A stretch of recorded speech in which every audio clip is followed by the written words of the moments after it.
Madam आलेल्या आहे महापौर बनवून. त्यांनी नुसतंच रोहिंग्या बांगलादेशीवरती विषय घेतलेला होता आणि रोहिंग्या बांगलादेशींची घुसपेट खूप झालेली आहे असाही विषय गाजतोय. ताई काय सांगणार आपण की रोहिंग्या बांगलादेशी खूप घुसतात आहे, काय कारवाई करण्यात येईल? बघा, आज लक्षवेधीच्या माध्यमातून आमचे गटनेता भारतीय जनता पार्टीचे नेते आमदार प्रवीण भाऊ दरेकर यांनी ही लक्षवेधी मांडली होती, ज्याच्यावरती सांगोपांग अशी चर्चा झाली. प्रत्येकाने आपापले मुद्दे त्या ठिकाणी मांडले. मिलिंद नगर असेल किंवा प्रवीण भाऊंच्या क्षेत्रामधलं पॅपची एक बिल्डिंग आणि अचानक 25 लोक त्या ठिकाणी आले, ही कोण आहेत, काय आहेत, याबाबतची चर्चा झाली. मागच्याही अधिवेशनामध्ये आमदार प्रसाद लाड यांनी या संदर्भातला मुद्दा मांडला होता. आज त्या ठिकाणी दादरमध्ये जे फेरीवाले आपल्याला दिसत आहेत, कोविडच्या काळामध्ये 20-21च्या दरम्याने त्या ठिकाणी अचानक 70% बांगलादेशी मुस्लिम हॉकर्स वाढले.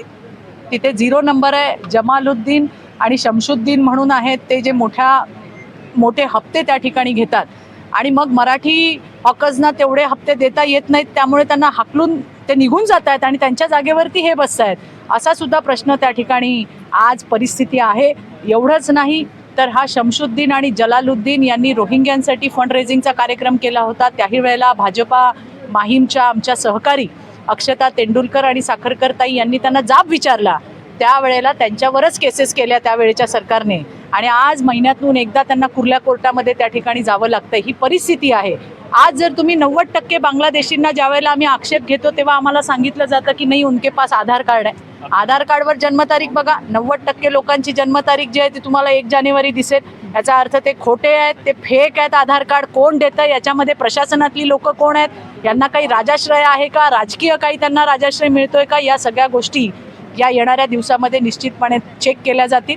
आम्ही आमचे जे काही आक्षेप होते, जे काही आमचे प्रश्न होते ते त्या ठिकाणी सभागृहामध्ये मांडलेले आहेत. तुम्ही जर बघाल, दिवंगत मुख्यमंत्री मनोहरजी जोशी यांनी मराठी हॉकर्ससाठी जनता मार्केट त्या ठिकाणी उघडलं. आज तुम्ही जाऊन तिथे या, 90% हे तुम्हाला गैर मराठी, गैर हिंदू असे लोक तुम्हाला त्या ठिकाणी दिसतील. ही वस्तुस्थिती आहे आणि म्हणूनच या सगळ्या प्रकाराला आळा घालण्यासाठी गृहराज्यमंत्री आज सभागृहात होते. त्यांना आम्ही या सगळ्या वस्तुस्थिती लक्षात आणून दिल्यात. मला स्वतःला असं वाटतंय की आता ही डेमोग्राफी आपली बदलत चालली आहे यांच्या घुसखोरीपणामुळे, आणि त्यामुळेच लव जिहाद आणि लँड जिहाद सारख्या घटना या मुंबईत आणि महाराष्ट्रात आपल्याला होताना दिसत आहे.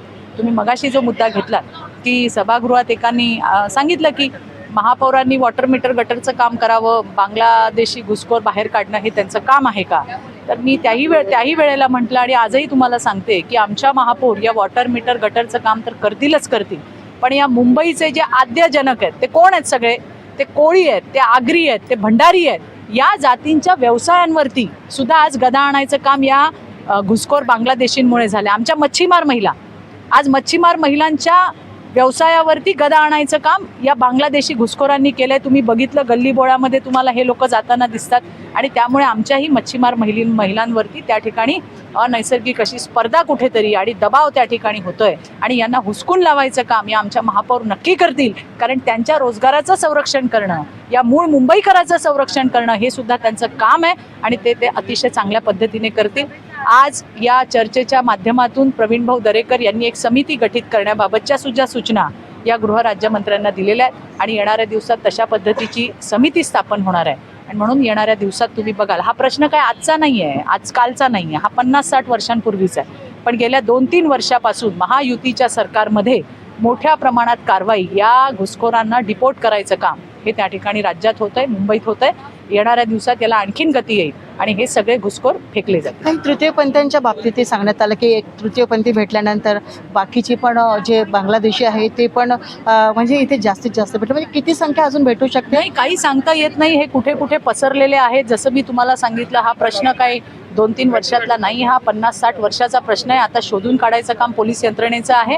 आपली पोलीस यंत्रणा सज्ज आहे, आपली पोलीस यंत्रणा सक्षम आहे. मुंबई पोलीस असेल किंवा महाराष्ट्र पोलीस असेल, कंबर कसून आज रोहिंग्यांच्या आणि बांगलादेशींच्या मागे लागलेले आहेत. मला विश्वास आहे येणाऱ्या दिवसामध्ये निश्चितपणे हे चित्र जे शह देण्याचं काम करताय बांगलादेशांना, जे तुम्ही 2 नावं सांगितलं की ज्यांनाही सोडणार नाही. आज गृहराज्यमंत्र्यांकडे स्पेसिफिक आम्ही ही नावं दिलेली आहेत आणि त्यांच्यावरती जी काही कारवाई असेल किंवा जी काही पोलिसांच्या माध्यमातून जे काही व्हायचं असेल ते होईल. थँक्यू. आता तू आहे ताई तिकडे त्या शेड मध्ये जर बसला या होत्या सरकार ह्या होत्या चित्राताई वाघ. त्यांनी ज्या बाबतीमध्ये रोहिंग्या बांगलादेशांच्या बाबतीत सांगितलं तर लवकरच जे कोणी बांगलादेशी अजून भेटतील त्यांच्यावर कारवाई करण्यात येईल आणि त्यांना इथून हाकलण्यात त्यांच्या देशात ते त्यांना पाठवण्यात येईल असंही त्यांनी सांगितलं. आणि बरेच मुद्दे त्यांनी घेतलेला आहे की हा विषय जो आहे तो आजचा नव्हे तर 50-60 वर्षाचा हा मुद्दा आहे आणि त्यांना महाविकास आघाडी आल्याच्या नंतरच या विषयावर त्यांनी हात टाकला आणि नक्कीच लवकरात लवकर आम्ही कारवाई करू आणि अशा पद्धतीचा GR त्यांनी CM साहेबांकडे सुद्धा मांडलेला आहे. मी सविता कुलकर्णी, नागपूर न्यूज 24 करिता शेखर म्हात्रे कॅमेरा पर्सन सोबत, विधानभवन, मुंबई.